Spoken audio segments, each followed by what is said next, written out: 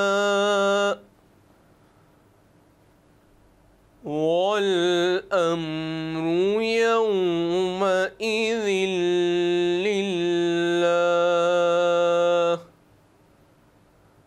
सदक़ल्लाहुल अज़ीम। जज़ाकुमुल्लाह। पीर गुलजार हुसैन शाह साहब, बहुत ही खूबसूरत और खुश अलहानी के साथ आप तलावत कलाम पाक जो है वो कर रहे थे। यकीन तौर पर नाज़रीन, हम अपने दिलों को मुनव्वर कर सकते हैं उसी कलाम पाक से कि जो अल्लाह के उस नाम से कि जो हमारा खालिक है, हम मखलूक हैं, वो कादिर है, हम मकदूर हैं, वो राज़िक है और हम मरज़ूक हैं। नेक कामों की तौफ़ीक उसके फ़ज़ल का नतीजा है और बुरे अमाल हमारी कोताही और नादानी का बायस है। मुदस्सिर इकबाल को प्रोग्राम से इजाज़त दीजिए। अपना ख्याल रखिए। अल्लाह हाफ़िज़।